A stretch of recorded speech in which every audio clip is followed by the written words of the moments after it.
तो फ्रेंड्स नमस्कार। तो हम यहाँ पे देख सकते हैं कि जो शिक्षा मित्रों की मानदेय वृद्धि पर सरकार का रुख है, यहाँ पे साफ नहीं दिख रहा है। तो दोस्तों हम ये पूछना चाहेंगे कि क्या जो शिक्षा मित्र हैं, वो अपनी ड्यूटी कम कर रहे हैं या उनमें परिवार चलाने का कोई सामर्थ्य नहीं है? क्या उन्हें परिवार की आजीविका का कोई मोल नहीं है? तो इस तरह से क्यों किया जा रहा है दोस्तों? हम ये पूछना चाहते हैं कि जो सरकार है कम से कम इतनी भी सैलरी देनी चाहिए शिक्षा मित्रों को कि वो अपनी आजीविका चलाने में, अपने बच्चों की पढ़ाई के खर्च उठाने में भी सामर्थ्य हो सकें। तो आइए दोस्तों कुछ इसी कड़ी में हम देखते हैं कुछ जो शिक्षा मित्र के खाली हाथ से संबंधित जो कुछ समाचार देखते हैं, न्यूज़ देखते हैं इसमें। तो शिक्षा मित्रों की जो मानदेय वृद्धि पर यहाँ पे लिखा गया है, सरकार का रुख साफ नहीं दिख रहा है। तो आइए देखते हैं क्या ये बोल रहे हैं। तो देश के 1.15 लाख से अधिक परिषदीय प्राथमिक स्कूलों में 2 दशक से अधिक समय से बच्चों को पढ़ा रहे 1.48 लाख शिक्षा मित्रों के हाथ चुनावी साल में भी खाली हैं। मतलब क्या कि मतलब अभी चुनाव का माहौल आ गया, लेकिन अभी तक सरकार की तरफ से शिक्षा मित्रों के लिए कोई भी घोषणा नहीं की गई कि इनकी मानदेय बढ़ाई जाएगी या इनके बारे में कुछ भी सूचना नहीं दी गई। हाईकोर्ट ने 12 जनवरी को राज्य सरकार को निर्देश दिया था कि और आजीव सम्मानजनक और आजीविका के लिए शिक्षकों शिक्षा मित्रों को आवश्यक मानदेय का भुगतान करे। मौजूदा समय में शिक्षा मित्रों को मानदेय बहुत कम है, इसलिए सरकार एक उच्च स्तरीय कमेटी करने गठित कर मानदेय वृद्धि पर निर्णय ले। तो इस तरह से जो हाई कोर्ट में आपको यहाँ पे मिल गया था, यहाँ से देख सकते हैं कि 12 जनवरी हाई कोर्ट ने 12 जनवरी को राज्य सरकार को निर्देश दिया था कि सरकार जो है वो सम्मानजनक और आजीविका के लिए शिक्षा मित्रों को आवश्यक मानदेय का भुगतान करे, लेकिन अभी तक इस पर सरकार का कोई रुख नहीं आया है। चुनावी साल में भी खाली हैं शिक्षा मित्रों के हाथ। यहाँ से देख सकते हैं अभी तक कोई घोषणा नहीं की गई, चुनाव का सीजन आ गया। हाईकोर्ट के निर्देश के बाद 18 जनवरी को बेसिक शिक्षा निदेशक की अध्यक्षता में लखनऊ में शिक्षा मित्रों के नेताओं संग बैठक हुई थी और शिक्षा मित्रों को उम्मीद थी कि उनके पक्ष में जल्द कोई निर्णय होगा, लेकिन सवा महीने से अधिक बीतने के बाद भी मानदेय वृद्धि के संबंध में कोई आदेश जारी नहीं हो सका।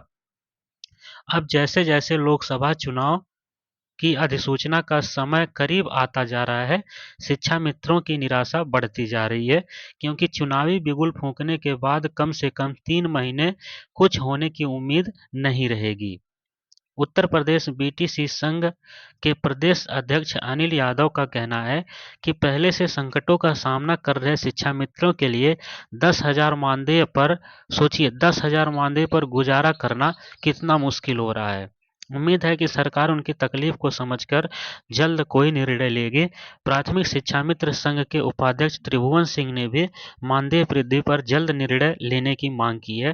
तो आशा करते हैं कि आप सबकी जो मानदेय है वो ज़रूर बढ़े, क्योंकि 10,000 में समझ लीजिए मजदूर भी उससे कहीं ज़्यादा 10,000 से कमा लेता है। तो एक शिक्षा मित्र होने का क्या मतलब रह जाएगा कि जो मजदूर एक मजदूर दिहाड़ी मजदूर से भी कम जिसकी तनख्वाह होगी, वो किसी दिहाड़ी मजदूर से क्या कम है। तो कितनी यहाँ पे मतलब निराशाजनक और बेइज्जती भरी ये बात है कि एक स्कूल में पढ़ाने वाला शिक्षक, चाहे वो शिक्षा मित्र हो चाहे वो शिक्षक हो, वो है तो विद्या देने वाला ही है, तो एक शिक्षक ही। भले ही वो शिक्षा मित्र है, भले उसकी डिग्री कम है, लेकिन वो है तो शिक्षा मित्र ही और वो एजुकेशन ही तो दे रहा है। तो उसकी सैलरी इतनी कम क्यों है? क्या उसके बच्चे नहीं पढ़ेंगे, शिक्षा मित्र के बच्चे नहीं पढ़ेंगे? तो इस तरह से यहाँ पे जो सरकार है, उनको सरकार को यहाँ पे एक अच्छा कदम उठाना पड़ेगा, जिससे सभी शिक्षा मित्रों को लाभ हो। 7 साल से नहीं बढ़ाया गया मानदेय, देख सकते हैं यहाँ पे 7 साल से मानदेय नहीं बढ़ाया गया है। यूपी के शिक्षा मित्रों का मानदेय 7 साल से नहीं बढ़ा है, लेकिन सुप्रीम कोर्ट ने 25 जुलाई 2017 को 1.37 लाख शिक्षा मित्रों के सहायक अध्यापक पद पर समायोजन को निरस्त कर दिया था।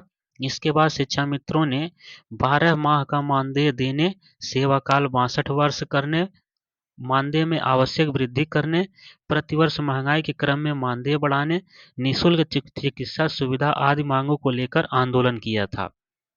इसके बाद क्या हुआ? इसके बाद सरकार ने अगस्त 2017 में मानदेय 3,500 रुपए से बढ़ाकर 10,000 कर दिया था। 26 मई 1999 को यूपी में शिक्षा मित्र योजना लागू होने के बाद अक्टूबर 2005 में मानदेय 2250 रुपए से बढ़ाकर 2400 किया गया। 15 जून 2017 को मानदेय 2400 रुपए से बढ़कर 3000 रुपए हुआ था। तो दोस्तों आशा करते हैं वीडियो अच्छी लगी होगी आपको, और चैनल पर नए हैं तो तुरंत सब्सक्राइब करके जुड़ जाओ। तब मिलते हैं नेक्स्ट वीडियो में, तब तक के लिए धन्यवाद।